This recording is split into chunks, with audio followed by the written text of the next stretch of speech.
Welcome to the Talent Equation Podcast. If you are passionate about helping young people to unleash their potential and want to find ways to do that better, then you've come to the right place.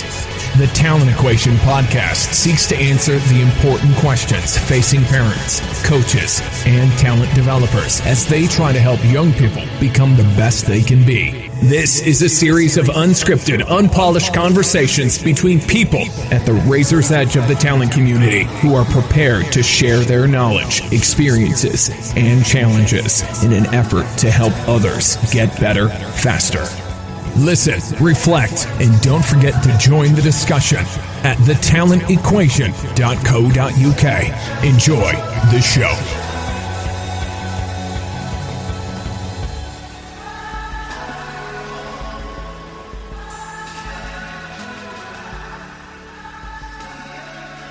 This episode of the Talent Equation podcast is brought to you by a new book out called Conversations for the Journey, 40 Ways for You to Build Sporting Character by Richard Shorter for Non-Perfect Dad. I have Richard with me at the moment. Richard, there's so much rich information in the book.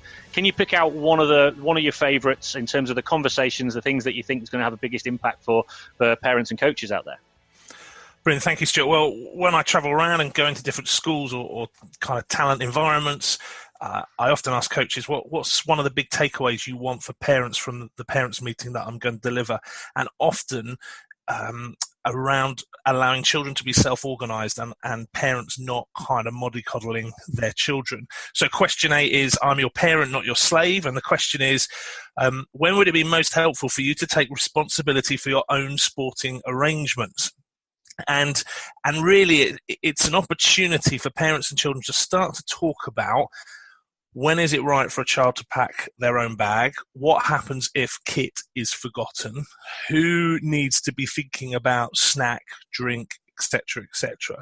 And I think because as parents we were doing that for our kids when we were younger, we probably go a lot older with those type of responsibilities, which actually makes them a bit dependent on us. And of course, there's the disorganized kid, and that's just one of those things. Some people just have a disorganized trait.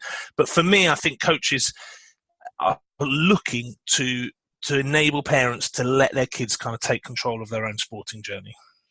Brilliant. Again, couldn't be more timely. So my son, Evan, 10 years old, went to the rugby pitch the other day and failed to put his rugby boots in his bag.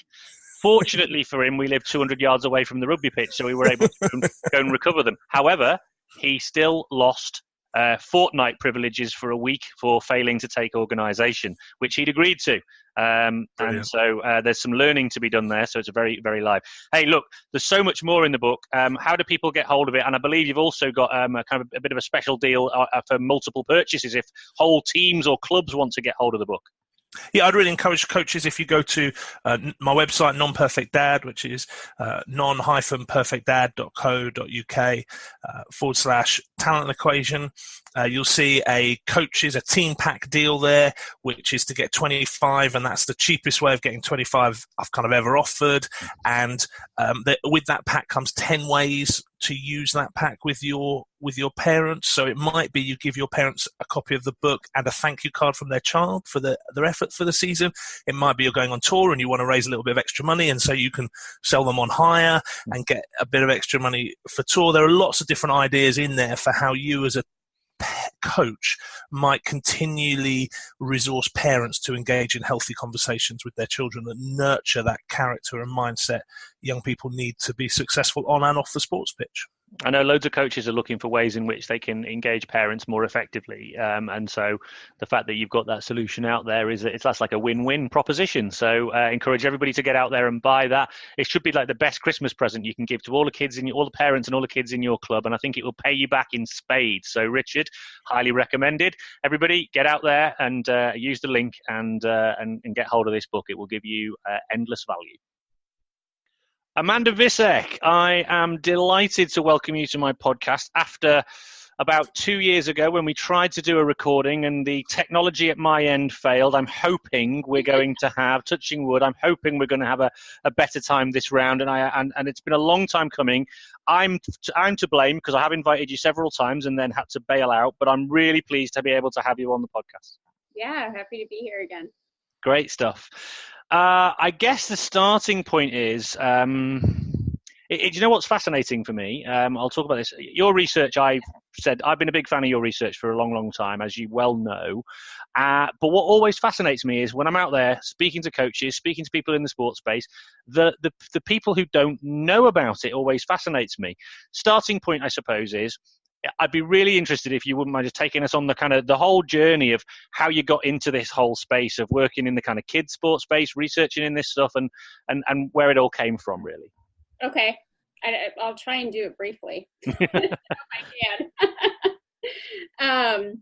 So my doctoral training is in sport and exercise psychology. Mm-hmm. Being here at George Washington University in a school of public health, what I was looking to do is try and intersect my background and training in the sports psychology field with something of greater public health significance, right? And so when you look at the physical inactivity, that's not just a sort of national phenomenon for us or epidemic, it's really sort of become this global pandemic even. Mm. And so for me, sport is something, and the science certainly backs this up as well, is something that is such a healthy activity for kids, right? So not only physically, but socially, psychologically, emotionally, cognitively. And so for me, I thought, sport can be a solution to the public health crisis of physical inactivity among children and adolescents. But in order for it to be a solution, there has to be a lot of work and a lot of headway in terms of better understanding children's sport experiences. And then also, really sort of changing the culture, right? There needs to be this paradigm shift. And when you look at the scientific literature, we know that the number one reason why kids play is because it's fun. Yeah. Conversely, the number one reason why they drop out is because it's not fun anymore. Yeah. Right. So to me, there was a lot to really unpack around this construct of fun. And from a practitioner standpoint, which is also how I was trained in my doctoral program, you think about it in the shoes and the boots of, a coach or an executive director of a youth sport organization. It's like, everybody talks about how fun is important. It might even be the foundation or the cornerstone of their programs, but how do you actually go about intentionally promoting fun? How do you go about really constructing these experiences for kids?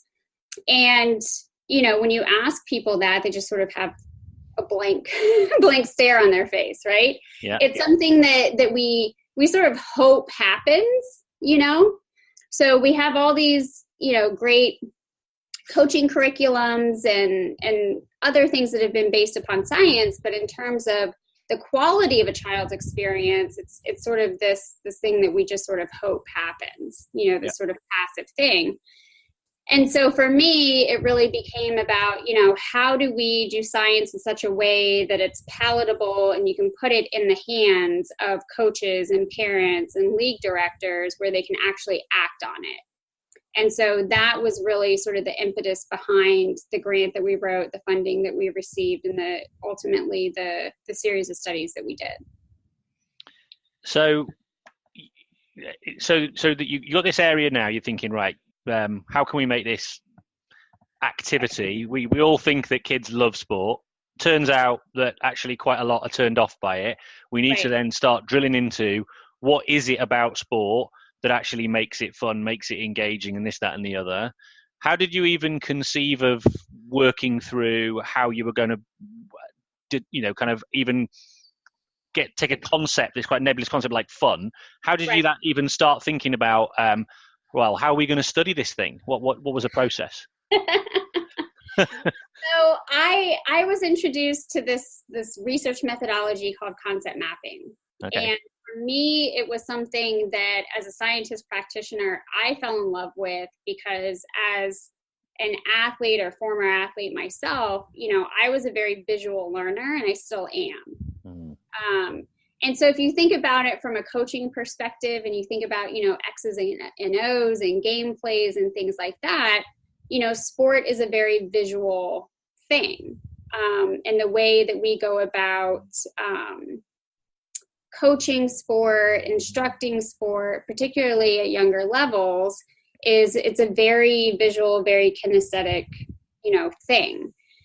And so for me, the idea that we could take, like you were saying, the sort of nebulous, construct that's very abstract in many ways, right? Like, we all know when we're having fun. Yeah. We most certainly know when we're not. Yeah. But how do we recreate those fun experiences, right? And that's what we have to do with kids. And at least in the United States, there's a large volume of kids that come through the sport system, whether it's recreational, it's community-based, it's club-based, it's, Olympic development programs. But we do a really poor job, as do, other countries as well, at actually retaining these kids. And all indicators in science point towards fun.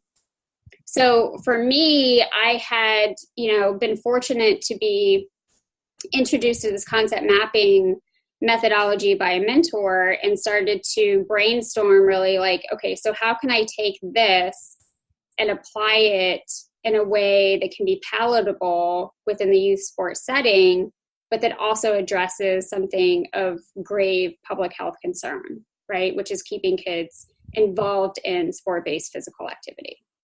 Okay. So I'm actually trying to imagine the process of gathering the data. Because one of the things that's interesting about the research, I obviously know a little bit about it. So, I'm obviously interested in the process, but I think a lot of people equate fun with frivolity, with silliness. And what you've done, I think, and one of the things that's most interesting about the research is kids don't necessarily equate fun with frivolity and silliness. They equate it with some other things. So did the answers in the data surprise you in terms of, did you have a different hypothesis when you first went out there with the research? Well, so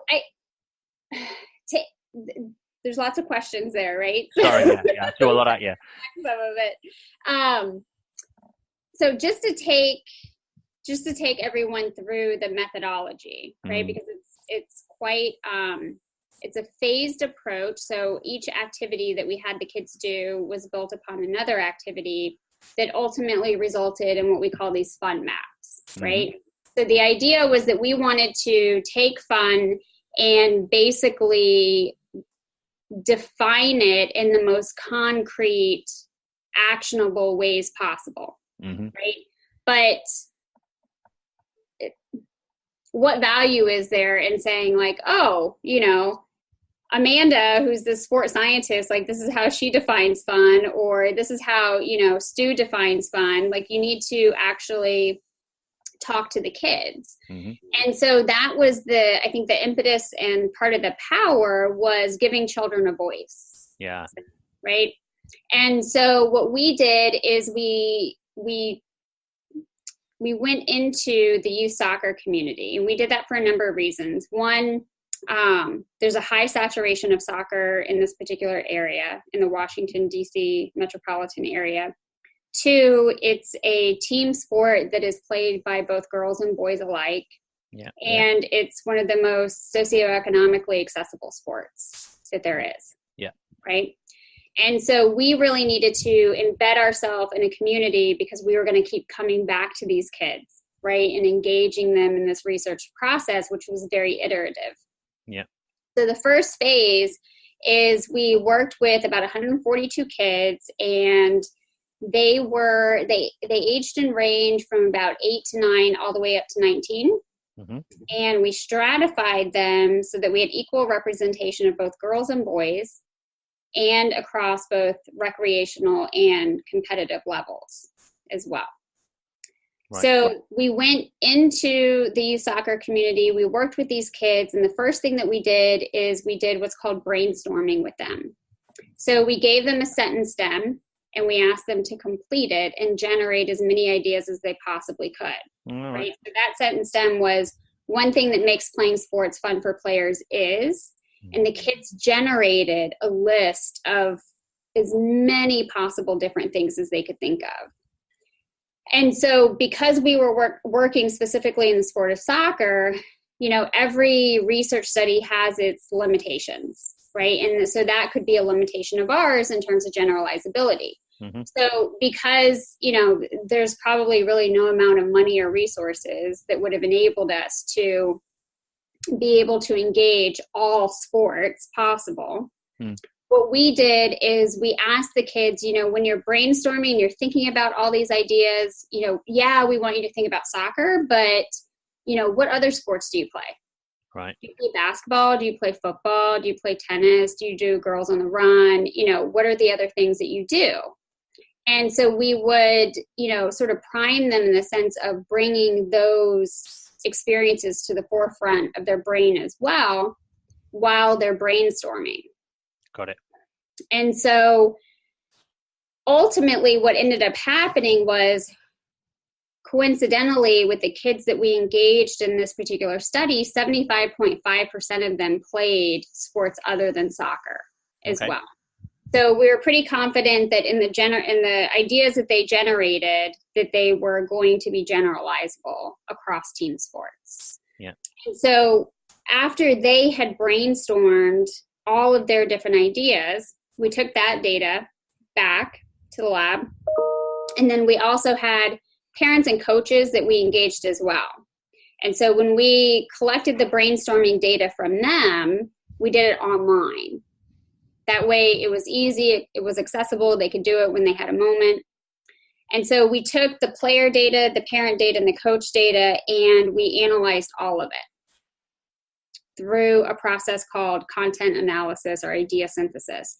And so what we were looking to do from all of the data, the brainstorming data that was generated, was we were then trying to basically extract from all of that data all of the very unique, specific, distinct ideas. Yep. And when we did that, we had a list of 81 specific fun determinants that then represented the full saturation of all of the ideas that had been generated. So, and then the process was then you got to group them somehow. Right. So we then went back to the kids, right? And we said, you know, first of all, we shared with them, right, that they just like blew us away. Yeah. Right. They were able to identify that many things. So as a study team going into this, I don't know that we were prepared that they were going to generate that many ideas, you know? So, but they did. And so we went back to them, and what we did is we placed each idea on a laminated index card. So each kid got their own quote unquote deck of cards. Right. And we said, you know, you guys did a phenomenal job. You generated all of these ideas, but now we need you to help us understand how they all relate together. Like in your mind, how does this all fit together? Wow. And so what we did is we asked them to sit and to pile sort and to help them understand sort of the flexibility that they had with pile sorting all of these ideas. Is we asked, you know, how many of you guys have gone trick-or-treating, right? And almost all of their hands go up. And we say, you know, at the end of the night, you get back home, what is the first thing that you do? Right? And then they all start shouting and they're like, we organize our candy, we sort our candy, you know, this, that, and the other. We said, that is exactly what you're going to do with this deck of cards, right? So each kid, and what I think is just fantastic is that, you know, kids from as young as 8, 9, all the way up to 19 sat and did this activity. So They would sit and they would pile sort all of the 81 cards into as many or as few piles as they wanted. And as they were pile sorting the cards, we asked them, we said, you know, as you start grouping things together and you have a pile of, say, like 7 cards over here, what would you call that pile, right? That means that pile means something to you. What would you name it? And so each kid also received a Post-it pad and a pen, and then in their own words, they would write down the name of that pile. So they did that for all of the piles that they generated.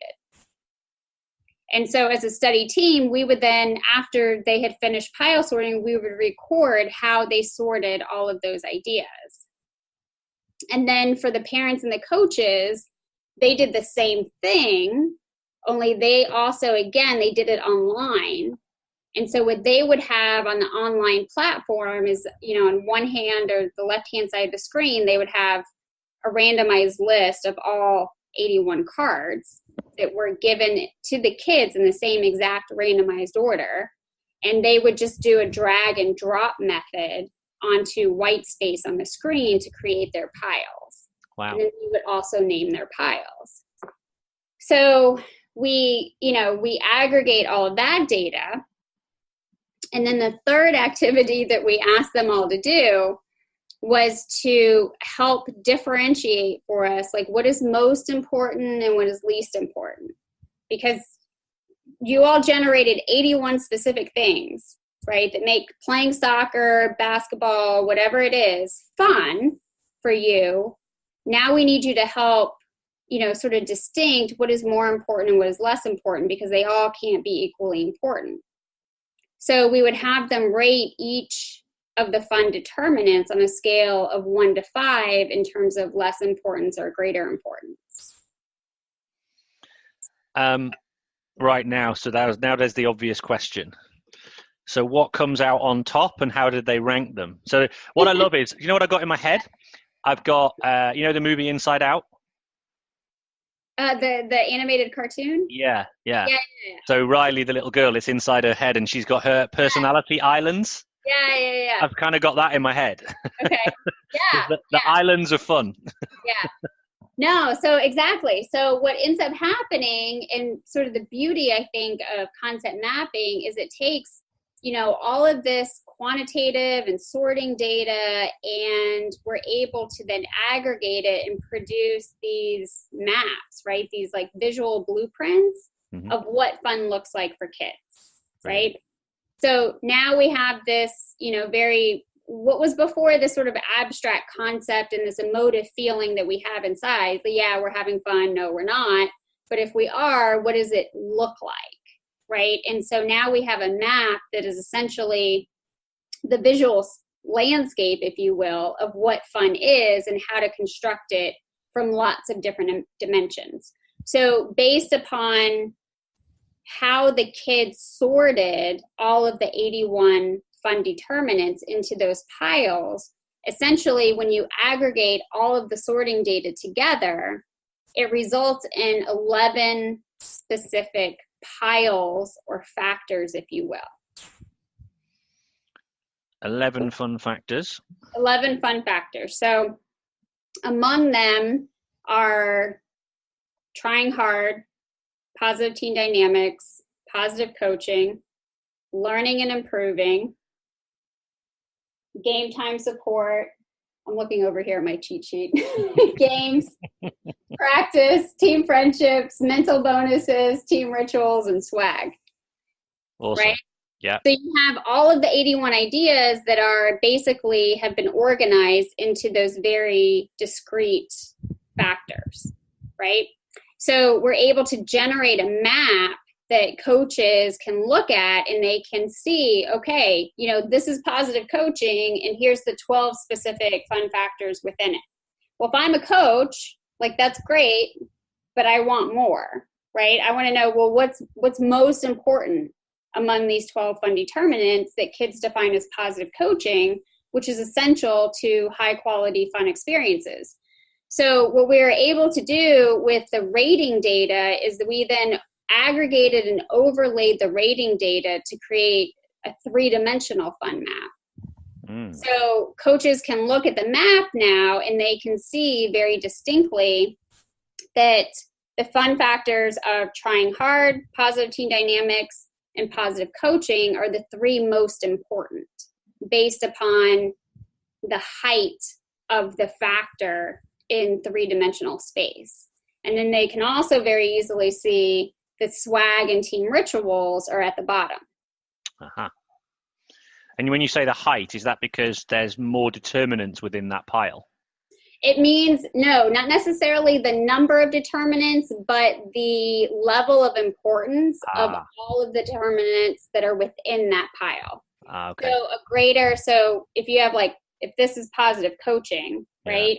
And it has 5 layers to it. Yeah. So the height is higher, and that's equivalent to its degree of importance. Got it. Whereas, swag and team rituals is flat, right? It's like one layer, which shows that it's at the bottom of the scale. So if you've got a pile, so for example, if you've got a pile and I'm just trying to do this on an audio basis, but if you've got a pile and that pile is full of things that are high up on the ranking list, then though each one of those determinants would almost be thicker, so the pile would be higher because of the importance. The height of the pile would be higher. And so the importance means that it's essentially thicker, which makes the pile higher. So if you had a package that's full of low determinants, like low on the 81, then that's quite a thin pile, yeah? Right. Got it. Okay, awesome. Exactly. Okay, so the high piles are, what the 3 ones are: positive coaching. So in order of importance, according to kids, right? As what we have is we can aggregate all the data and include all the players, the parents and the coaches.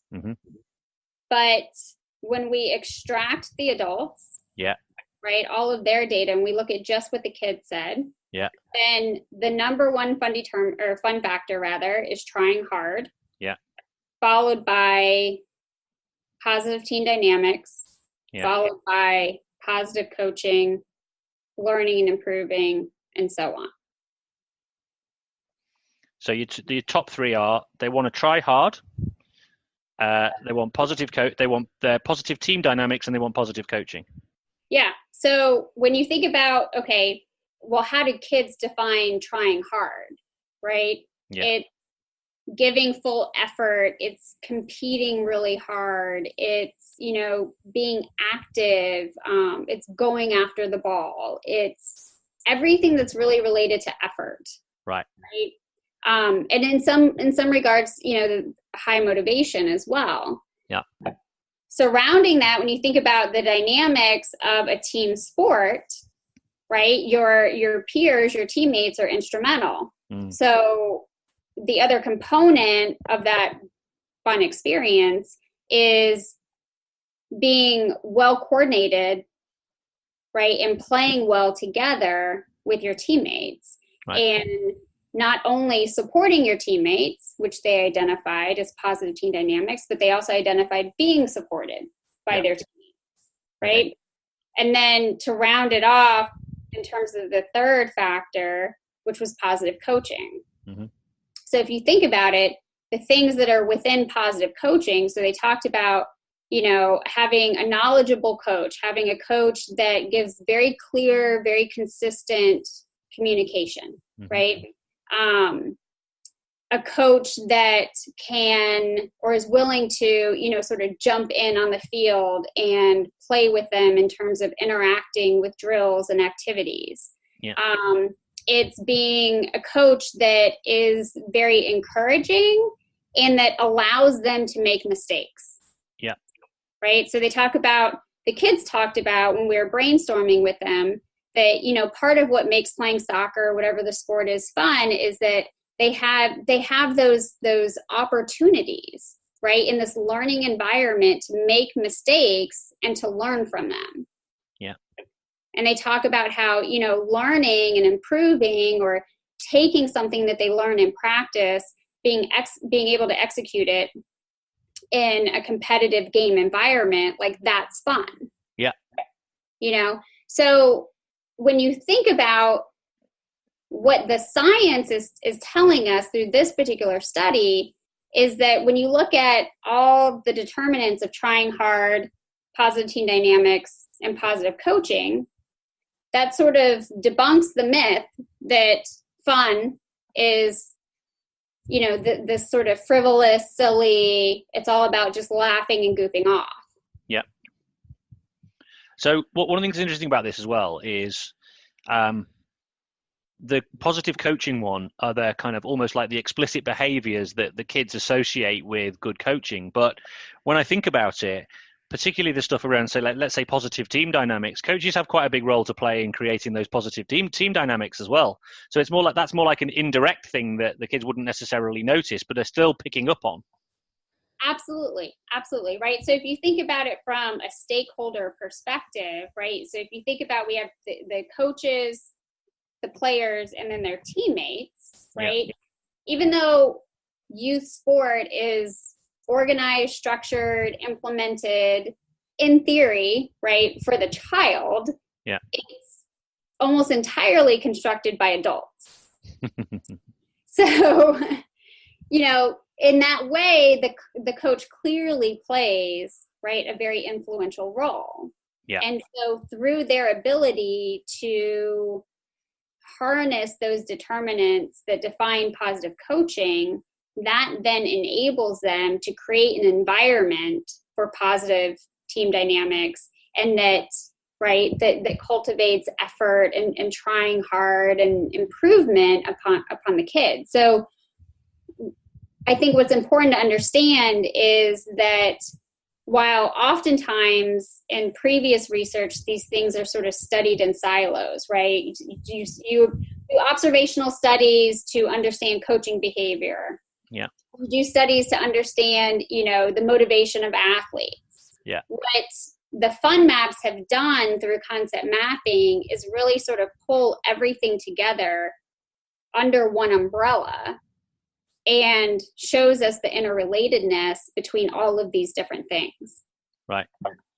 So what's interesting about that is I'm obviously on this podcast, we talk a lot about ecological dynamics. I've just been looking at a presentation that you gave. It's clearly online somewhere because it's got it's actually got all the maps, and it's brilliant. I highly recommend people looking it up. But anyway, what I was going to say is, so we're very into ecological dynamics, and environments become really important. So developmental and the creating a great experience for kids. Right. In my mind, the environment becomes really important, but the role of the coach in fostering, nurturing, creating that kind of positive environment. When I look at the maps and I start looking at the elements within you know, the determinants within each of those. Right. It really comes through that it's not just a behavioral thing. It's actually the whole package. Yes. And that's what is so significant. And I think, you know, impactful about the fun maps is that we've been able to take that and to package it in one visual model, right? That in just looking at this one map, there's just layers and layers and layers of information that can help guide coaching. Absolutely. And for me, and I've said this before, this would form, and to a certain extent does form now, but would form if I was redesigning a coach education curriculum for kids, I would base it on this, because essentially this is the experience that we're trying to create, the experience we're trying to foster and develop.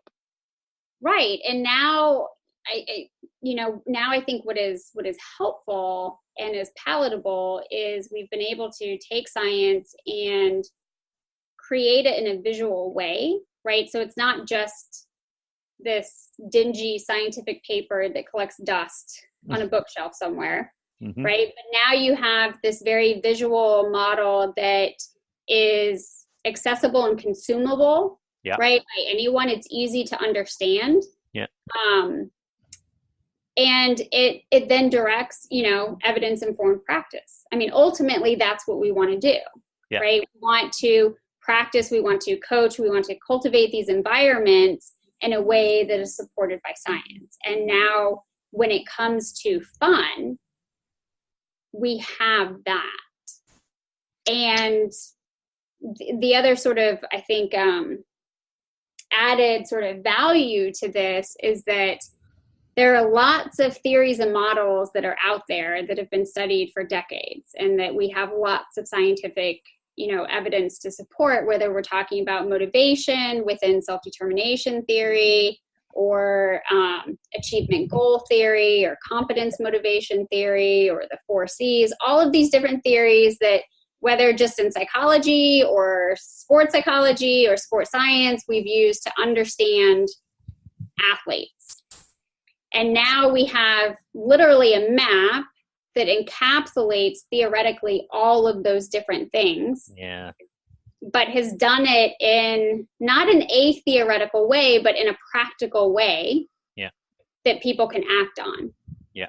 That's the element that I think, and you mentioned this at the start, being almost like the researcher practitioner. So right. I imagine in your mind, one of the reasons that you approached it from this perspective and approached the methodology and then the presentation of the data in this way was because you always had in the back of your mind that you wanted somebody who was your Saturday morning or Sunday morning coach to be able to at least connect with this stuff in some way. Right. To me, it's interesting because I didn't necessarily think that I was, going to spend as much time as I do doing science. Originally I was very interested in being more a practitioner, and now, I sort of wear both hats. But to me, as a practitioner, which is where my original love was, because I wanted to work directly with athletes, with coaches, with parents. But all of that needs to be informed by science, right? And so that becomes so instrumentally important in terms of bridging the two. Yeah. And doing very sound, rigorous science that can inform our applied practice. But for me, doing research and, doing science is not that fun or exciting unless you can make it translatable to the people that it is intended to serve. 100%. And so for me, concept mapping was that pathway. Fantastic. One of the things I'm interested in, and you may not know this, but I imagine you do, which is, was there a difference between, let's say, the coaches?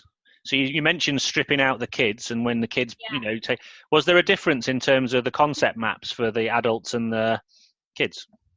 Yeah, so that's the new research that we have that's coming out right now. Oh, wow. Being published, yeah. So what we did is, like you said, we looked at extracting all of the adult data, like stripping it away, just analyzing the kid data, and then also looking at the parents and the coaches. And so in concept mapping, one of the things that we can do, they're called these pattern match displays. So it's a way to look at differences between groups. So in this case, for example, the players and the parents, and compare the relative rank order of the 11 fun determinants. And in this, if you can visualize this, if you think about, a ladder graph, you have the vertical sides of the ladder, and then you have the rungs right in between. So ideally, when we think about, youth sport being athlete focused, yep, but constructed by parents and coaches, then in theory, the players and the coaches, their relative rank order of what is most important and least important for kids should align with how kids have actually rank ordered those 11 fun factors. Yep. So what we found in this particular study was that when you compared the kids to the parents, consensus was relatively high. Oh, okay. So that ladder graph, the rungs within the ladder are pretty horizontal. Okay. Then we looked at the kids compared to coaches. Yeah. And we saw that there was greater discordance, right? So it was not as congruent as what we found between the players and the parents. Right. So we said, let's look at what's happening within this comparison between the players and the coaches, a little closer. Yeah. So what we did was we then divided the data up, and we looked at younger kids compared to their coaches. And then we also looked at older kids compared to their coaches. Wow. And so what we found is that when you compare the younger players who were, I believe they were about U8, U9 up to U13. Yeah. And their coaches, the sort of the consensus or the congruency in the rungs of those or in the pattern match and the rungs was relatively high again. It mirrored very much what we were seeing in comparison to the kids and the parents. Okay. It was a little bit lower, but not significant. But when you looked at the older players, so the U14 to U19 kids compared to their coaches,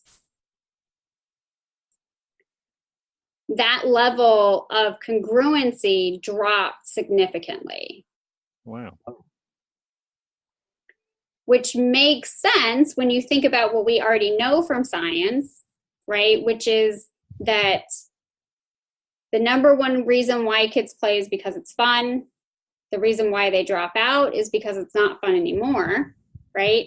And when we look at, data across sort of the lifespan, we lose to attrition the greatest number of kids by that age around 13, right? So as they sort of enter into adolescence. Yeah. And that's why we broke the data up in that way to see, are we also seeing that the adult stakeholders, the coaches specifically, are not necessarily seeing the relative importance of everything that makes sports fun for kids the same way as the kids are reporting it at each stage of development. Mm. So that does make sense. Is that to do with, so for example, you mentioned earlier on that you used a breakdown of recreational and competitive. Yeah. And is that to do with the fact that the younger kids generally were more recreational and the older kids were more in that kind of competitive bracket? Or was it still a relatively even mix across each age group?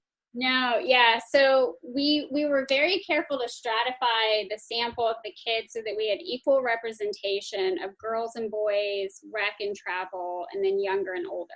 Mm-hmm. And so what your line of questioning is getting into the third study that we did that's not out yet, but hopefully maybe early next year.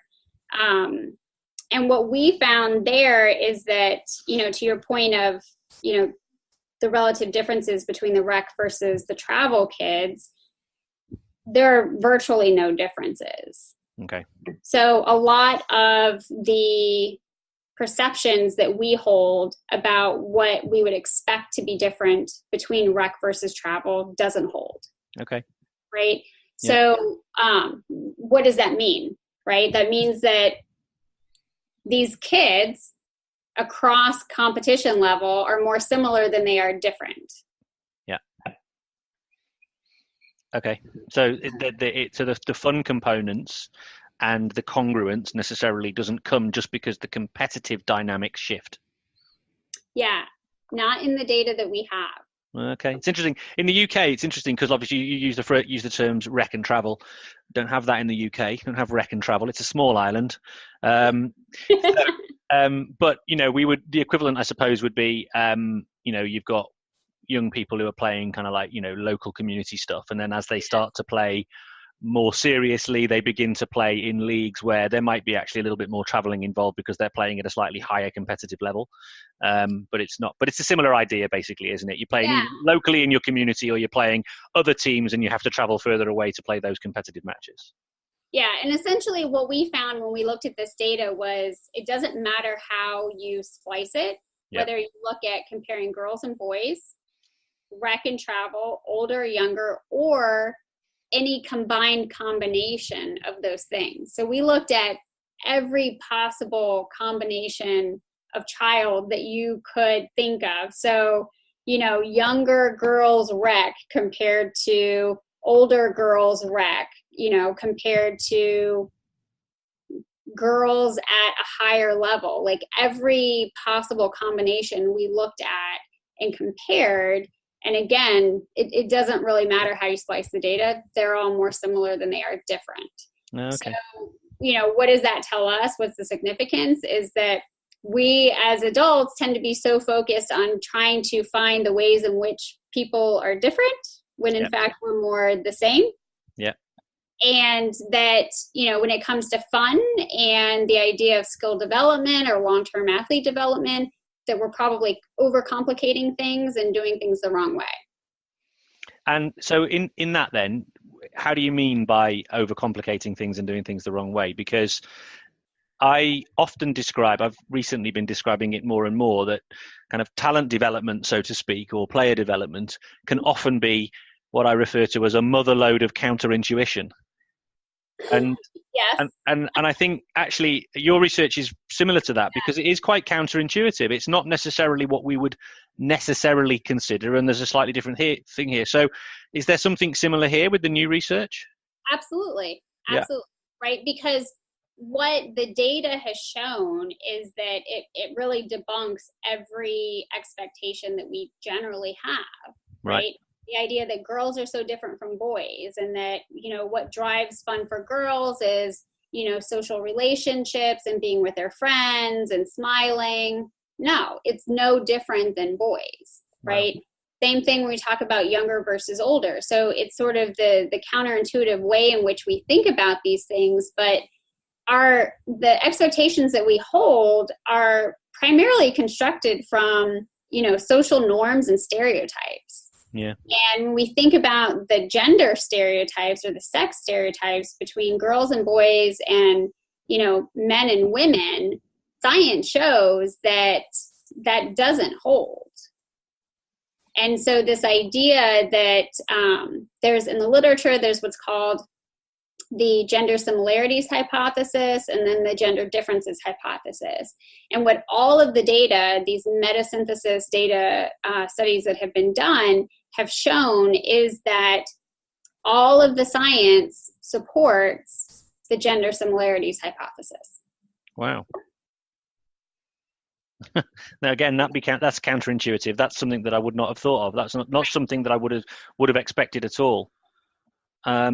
One question I have, though, that's rattling around in my brain, and you may or may not have the information on this, and it may be this is a question for further study, which is obviously the kids that you spoke to were sporty kids. They were sporty kids? Yeah, relatively sporty kids. We would describe them in my world as being they're part of our core market. They're there, they're playing sport, they're part of the community. Right. And I'd be interested to see if there is a difference in perception of children who are perhaps less sporty or less inclined to sport. Well, so one of the things that I guess the future directions, if you will, of some of the research that we're trying to do is also sort of map for kids that are that have the opportunity to be involved in school-based sports rather than sort of club-based sports or community-based sports, particularly in low-income areas. Oh, wow. Yeah, okay. Districts and there are fabulous programs here in the United States, such as soccer or the U.S. Soccer Foundation, Soccer for Success, and America Scores. And so America Scores is a national program that has local programs within major urban cities throughout the United States. And so the idea is that, programs that are in these cities where kids have access through their schools, because it's an after-school program that's offered on-site, It's free, right? So you immediately remove the barriers, which are primarily for low-income kids. It's the finances to participate and it's access. Yeah. So for those kids that have access and opportunity, why do some kids participate and what keeps them there? And then why do kids, those same kids who have access and opportunity, why do they choose not to participate in these programs? Yeah. And then what also would get them to opt in yeah. to these programs, with the idea being obviously that, you know, through access and opportunity, ideally we would want to engage all kids, yeah. right, in sport-based physical activity because it's so good for their health outcomes. Yeah. So that's the next. Is that the next phase? That's where we're going next. If I can, you know, get somebody to give me all the money for it. Yeah. I mean, I do hope you do, because I definitely think that would be. From my perspective, we have a big focus in this country really around tackling inactivity. I mean, 30% of the population is essentially inactive. An alarming stat that I heard the other day from one of our ex-Olympians, Dame Tanni Gray-Thompson, who chairs a couple of organisations, UK Active, that children in the UK spend less time outside per day than prison inmates. Oh yeah, same phenomenon here. Absolutely the same. Yeah, it's bad. Yeah, I know. And so part of that for me, in terms of understanding the kind of coaching dynamics and the, you know, providing that experience is, you know, what can we do to make sure that we're getting an experience that's going to meet the needs of those people who may not necessarily automatically consider the sports context because of the perceptions they might have of what that might entail and feel like. Right. And that's part of, you know, what we want to better understand, right? So how do we make sport for those kids who wouldn't ordinarily engage want to play? Yeah.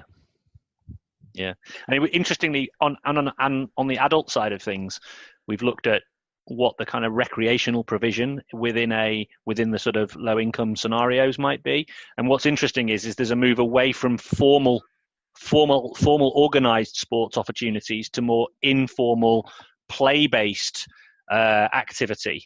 And to me, it feels like that would probably translate down to children. I haven't got any data to support that, but it sort of feels like that to me. I think so. I vaguely, in the back of my head, I have recently recalled a study that I think actually showed that the health benefits were better actually for organized sport. I'll have to dig it up and find it for you. I can see that. I can see that, because organized sport, you would commit to it longer term. You would be more, it's less, you can drop in, drop out. So I could totally get that. I think there's a role for everything, right? Sure. Play, for organized sport. And I think part of the problem, and this just goes back to, you know, the human brain and the way that it works, is we just tend to silo things, right? They have to be in absolutes. Just like girls have to be different from boys, and the rec kids are different from the travel kids and the highly competitive kids. And of course you're going to coach your younger kids differently than you're going to coach your, you know, or what is fun for them is different when they're younger versus they're older. And part of that is just, you know, it's just the way that the brain works, because it's trying to be fast and efficient. And we do the same thing with lots of other things, which is, you know, instead of things being more fluid, they tend to be pitted against each other, right? Like, well, is free play better or more significant than organized sport, and vice versa? When, you know, I think part of the conversation has to be like more about how do we integrate these things in children's lives versus funnel them in one direction versus another. Yeah, you're right though, aren't we? Because when you say, well, if it's that, then then by definition, it's not that. We say, no, it's and that. Right. Absolutely, right? That's exactly it. Yeah.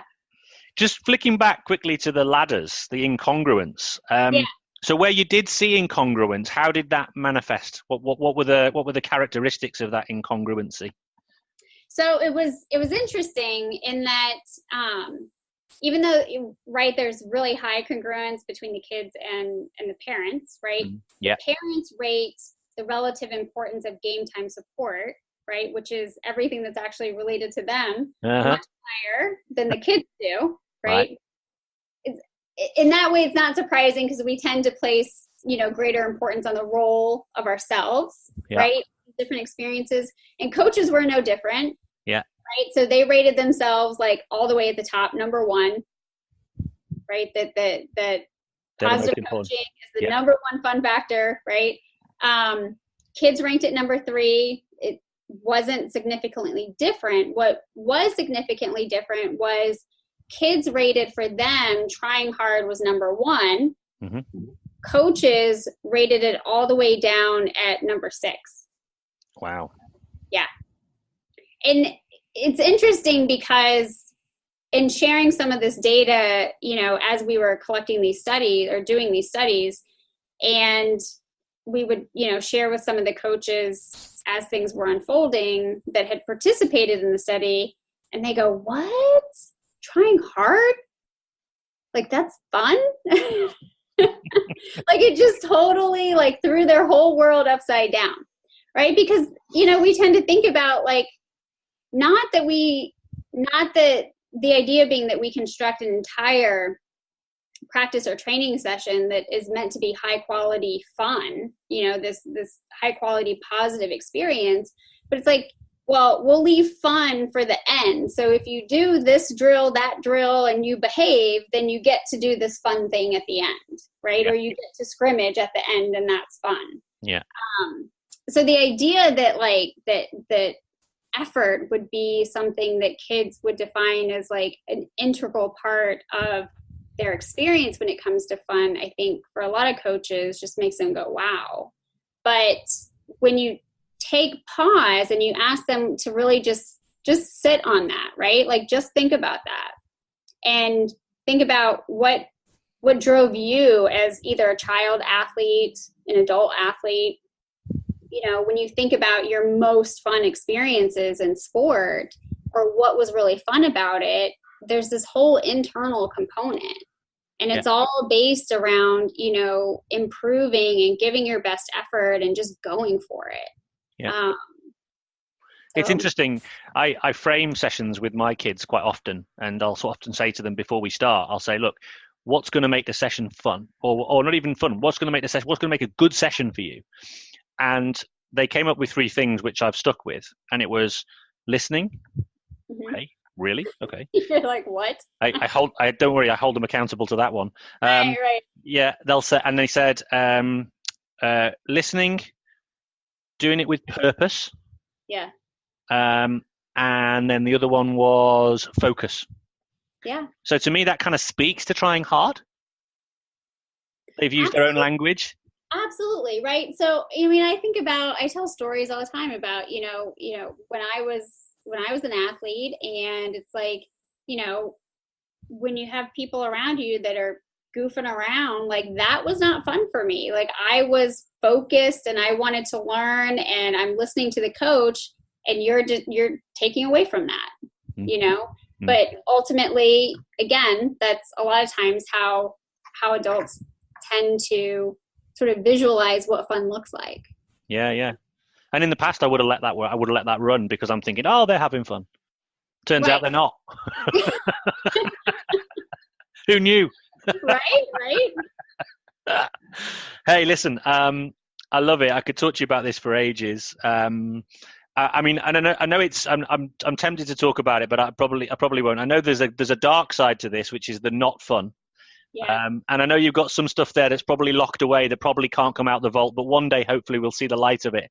Because I would love to hear about the not fun side of things, because I think there's some really interesting stuff there.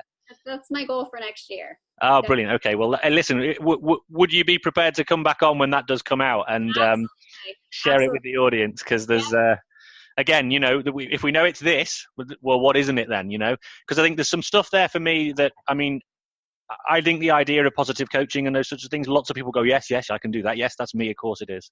Right. But I think also sometimes being able to call it out, and this is one of the things I'm trying to get to as well, is that parents in particular, and kids, but mostly parents, they don't really know when they see something that is not really right. They kind of sort of instinctively feel it, but they don't know. And if they could have a frame of reference to say, that's not right, that's not what it should be like. Yeah. It'd be really powerful. Yeah. And I think, once we're able to get that data out, that will be, I guess, instrumentally important in helping to inform, policies and guidelines and things like that to hold adults accountable to what shouldn't be happening. Absolutely, as well, right. Which is equally important. Yeah, and for us in the coaching community to hold each other accountable. Yeah, absolutely. Absolutely. Yeah. Right? Because sometimes we get so wrapped up in something and we're not self-aware in that moment. Yeah. But I mean, just as a starting point, I mean, one of the reasons I was so keen to get you onto the podcast is because there's, ironically enough, there's quite a few people that listen to this podcast now who knew that, and they're interested in these kinds of areas and this kind of stuff. So I was really keen to get the message out and to get it to spread far and wide, because I was very surprised when this research came out. And I'm still surprised by it, even now, having the conversation with you, even 2 years on. I know people out there, when I tell them about it, are surprised. Yeah. And and the fact that you've got more stuff coming out all the time is fantastic. When does the kind of the stuff that looks at the difference between parents and kids, when did that paper come out? It's preliminarily out right now. Right. There are a few errors in it right now that I'm trying to push the publisher to correct. Okay. But as soon as that is that has been corrected, I will send you a copy of it. Oh, that would be superb. Yeah. That would be great. Because it'd be great. I'll do a follow up and post a link for people as well, so that they can get access at some point. Yeah, absolutely. Super duper, Amanda. I'm conscious of your time. I know you've got a busy day ahead of you. But listen, thank you for coming on. And I also thank you from the bottom of my heart for your patience in dealing with my schedule and all this stuff going on and all that sort of stuff. It's been great to have you on. And like I said, when the next stuff comes out, please, if you wouldn't mind coming and sharing it, I'd love to talk about it. Yeah, you can hold me accountable to that. There you go. Awesome. Thank you very much. Speak to you again. All right. Thank you.